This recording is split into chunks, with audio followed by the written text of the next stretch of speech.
Hey guys, welcome to Mr. R Show. I'm Ashton, Andy. and we are here doing our second state profile. Yeah. So don't worry, if you're a swing state, we'll get to you eventually. And we are at Iowa, Andy. So have Yes. you ever been to Iowa, Andy? I have not been to Iowa. I don't really know what I'm missing out on. I don't know of any places in Iowa other than corn farms. So, no, I have not been to Iowa, Ashton. Have you? No, I have not. So that's one of the states I do want to go visit. I hear it has some beautiful spots to it. Decent football. So, missing out on that, I guess. So let's get into its election history, its demographics, stuff like that, because it is an interesting state politically. Um, Surprisingly, as we look at its recent electoral history, it has been a swing state, but it's one of those rare swing states that normally isn't close. It's only had Mm. like two out of last eight elections where it's been within a point of who won.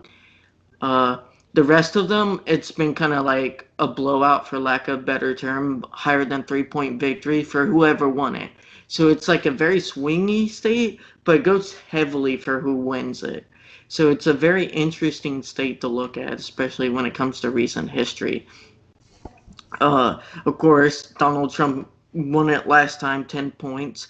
And, interesting thing is, uh, Barack Obama also basically won it by a similar margin, like a few 10 points. And then John McCain also lost it by like I think 7 points. So Obama increased his between his two elections. So Andy, does anything about its electoral history stand out to you? Is it kind of still the fact that it's a swing state and it also goes very heavily one way? It's not like a Florida where every election it's like within a point. I think Iowa is just so uniquely different in some ways. If you look at the election history of just the past 30, 40, 50 years, they're not really consistently Republican or Democrat. 2008, 2012 was Obama. Of course, Donald Trump was in 2016. You go even further back, you had in 2000 to 2004, they picked Al Gore and then George W. Bush. So they flipped Democrat to Republican. So they honestly right now don't know exactly who they want to be. They're not consistently Republican like a lot of like the Dakotas area is. So it's interesting to see really it can change elections. Yeah, it's only six electoral votes, so it's not the biggest of swing states, but it still can go either way, which is important. And when 2016 Donald Trump winning over Hillary Clinton, he got Iowa, which no one really thought he was going to lose, but getting that does help him, helps any Republican or Democrat getting the votes, and it's just a pretty big state when it comes to that. Yeah, I'll agree. It's a very interesting swing state. It's one of the more, at least, to look at history wise. And it's not very indicative of the winner because, of course, George H.W. Bush won it both times, or not both times, but one time, and Al Gore still lost the election. So it's a very interesting state.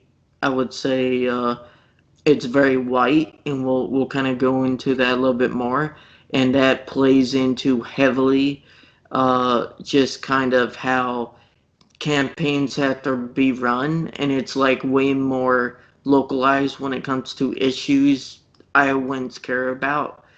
Clearly subsidies are a big issue there. You know a lot more about farming because you did that during high school and stuff. So it's like it that can be a touchy subject for farmers. And rightfully so. I'm not making a judgment either way. I'm just saying that's what they care about there. And that's caused them to like a certain party at a certain time, dislike certain parties at certain times. So it's a very I wouldn't call it a flip flop state. They just like to be independent with their thinking. Yeah, I can agree. kind of to go off that point, in 2018, I actually had the privilege of going to Indianapolis for a convention I had with the EFFA, which, if you don't know, it's the Future Farmers of America. I was with that club in high school. But to get back to my point, we actually had the privilege to see Donald Trump live. He came to our convention, spoke to us some, and you could tell, just even being in Indiana, that you could tell Donald Trump really played on the farming aspect of his supporters. Anytime you would talk about he's going to help the farmers, he's going to subsidize, he's just going to help, everybody was cheering. So that was a cool experience, but it just shows, like you just said, he with Iowa being so predominantly white and basically farming, which we'll talk about later, that really plays with Trump. But let's move on, Hmm. Ashton, and let's talk about the polls. Yes. So Iowa has been one of those problem childs. It really has, in the sense of it doesn't have a lot of good uh, polls coming out. Not a lot of good polls. And as you can see, right, like right now, we only have 4 polls listed. So I'm looking down on my phone just to kind of see. And it's like it's a dead heat. It's within 2.3 or 2 or 3 points for Trump. I would put it at right now. Trump has a lead of around 2.5 is where I would kind of gauge that lead, which is within the margin of error. So I think right now it's clear, at least polling wise, Trump has a lead. It's not a strong lead. It definitely is a lead that come election day, if there's a wave, he could end up losing it by like I would say 10,000 votes or something. But we'll get to our predictions later. But I will say um, it is definitely a state that needs more polling for people to be more comfortable with where it's at. Yeah, as of right now, Trump is polled to win the state of Iowa. But if you look even back to when Obama was running for his election, both in 2008 and in 2012, it was a close race. Even though they're predominantly white and, yeah, I would say Republican Iowa, you get a charismatic candidate that's running against you. There's enough leeway in the state where they could come up and win. And you were touching on that with the surge of voters that could happen. We're not saying it will, but with it's Trump has a lead. It's not far enough that he's outside of like the box of he's safe, basically. So, Yeah, but Ashton, it's time to move on to our demographics and industries of the state. We're going to start with the major industries in Iowa. The main one we've already talked about enough in this video, but I have to touch on it: agriculture. It is mostly agriculture. If you add yeah. up both direct and the direct role of agriculture, meaning the direct impact of it and some that you don't see as much, it makes up almost a fourth of Iowa's total output. That's a big margin. They produce 30% of the United States' pig production, almost 20% of corn production, just above 15% of soybean production, and just under 15% of the U.S.'s egg production. So huge when it comes to agriculture, and definitely favors Trump. Can you agree Mm. with that, Ashton? Anything to put in? I would say agricultural is still supporting Trump, which is a little surprising to me still after his trade war with China has hurt a lot of those industries. But a lot of those people see a connection with him. They feel a heart to heart kind of emotion to Trump. They feel like he cares about them.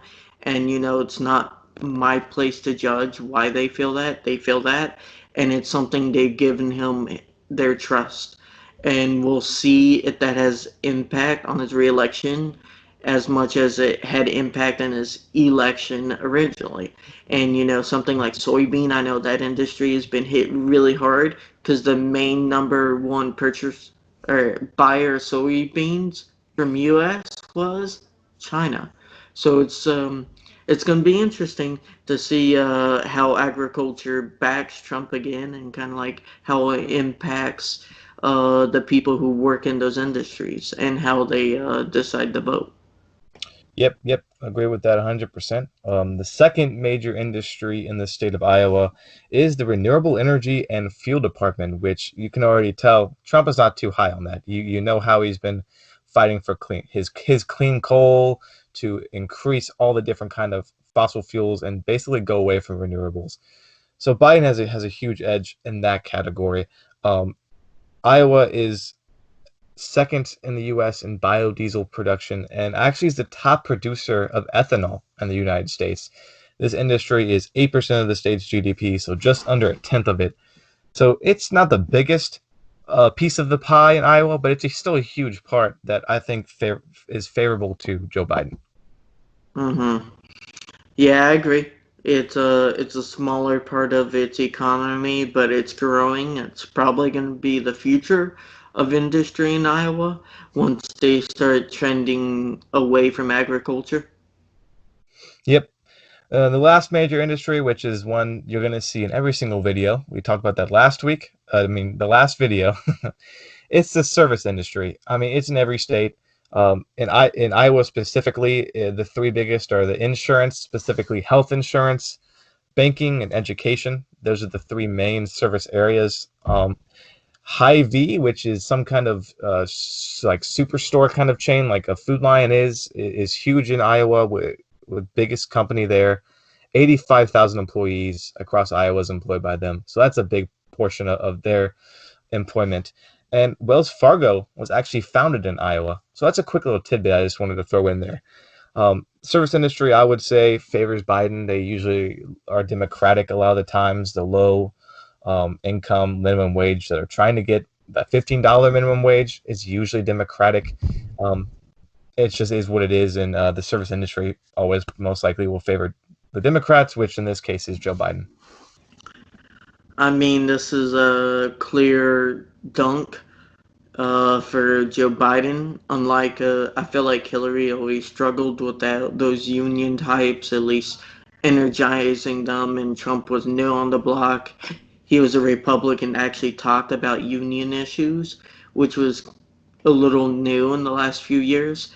So, like we said last video, this is going to be something where Biden is way more competitive than Hillary was in those types of voting sectors. Yep, yep. But let's move on to some of the demographics of Iowa, just so we can see just the different makeup of the state. We'll start with just population, just above 3 million. If you look at our little population pyramid as of 2020, right here, about the median age is a 38.1. The males are about 37 years old. The females are just about to be 40, and then you have just a lot of across the board, not too many elderly people, and a good working class of people. So it's a good voter state for turnout, which is good for Trump's case if he's just for popular vote, not for electoral vote, of course.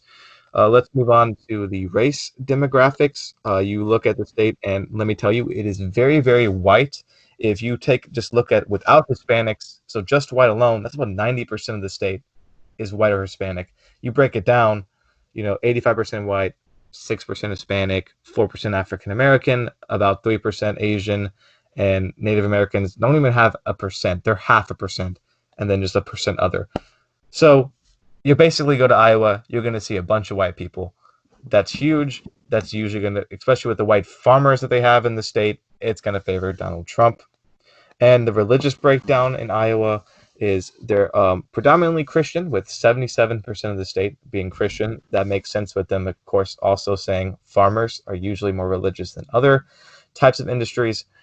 They have only 1% of religions that aren't Christian. That's very low and kind of shocking for me when I was doing some of the research for this.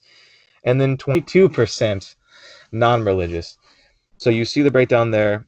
A lot of the demographics, especially with the farming, having that as precursor knowledge favors Donald Trump. Ashton, any of these demographics stand out to you as something that could change the election or anything that's interesting to you?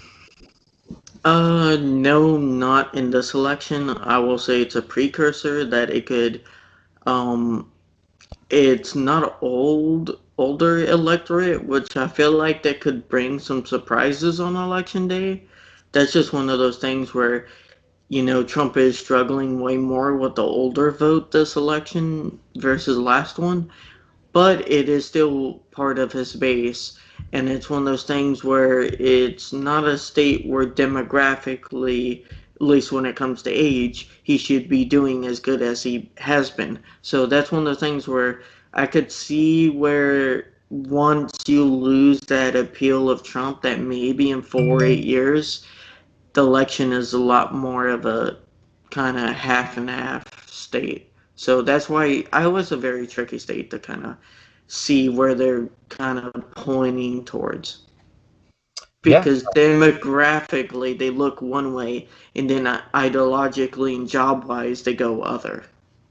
yeah. Like we said, Iowa's a very interesting state to say the least. But Ashton, I think it's time to do some of our predictions. So Andy, election night, ring ring, you get that phone call, you're calling Iowa. Who's winning it? If I was calling Iowa and I was predicting, I would say Donald Trump wins Iowa. By what margin? I'm gonna go a little bit safer. I'm gonna say over 3%, but under 5%. So in between the 3 and 5%. 4. I would say four So ish percent. 4. Okay. Ashton, Okay. it is election night, and I was calling you to give them their prediction. Who you got? Well, I have Donald Trump winning it by a point and a half.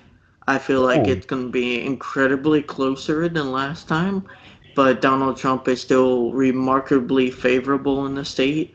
The polling is pretty clear. He's leading. I don't think it's as big of a lead as he thinks it is, but it's big enough for him to hold on to the state, and I could see some of that erosion in the from 2018 appearing on the map in 2020. I feel like the GOP and Democrats are going to go half and half on the House districts there, so it's going to be a closer matchup this time. yeah, but we'll see how that turns out come November. Thank you guys for watching this Iowa election profile. If you like this kind of video and want to see more of the election profiles, we did Arizona a few weeks back. You loved it if you would guys go check that out. And also last week we did our May update to our general election prediction, so you can see every single state at once who we think is going to win in May. Next week and coming weeks, we're going to have a lot more content like this. But next week's video, we're going to actually talk about what makes a good poll. And Ashton, I know you're very excited about that one. It's to talk about polls and common misconceptions people have. Yeah, yeah. I'm a data nerd. I love talking about polls. I love looking at them. I look at RCP almost once every 2 or 3 days, looking for new polls, and it's been a struggle. I can't wait until 2 months when they have them like 2 or 3 every day. That's when I get into data and look at trends and stuff. Got to That gets fun. satisfy that addiction, Ashton. Satisfy the addiction. Yep. But all right, guys, thank you for joining us today. I hope you guys stay safe during the entire virus situation as we start going back to normal. Remember, we still need to practice social distancing, even if it feels like everything is safe. But as always, stay safe, and we'll see you in the next video.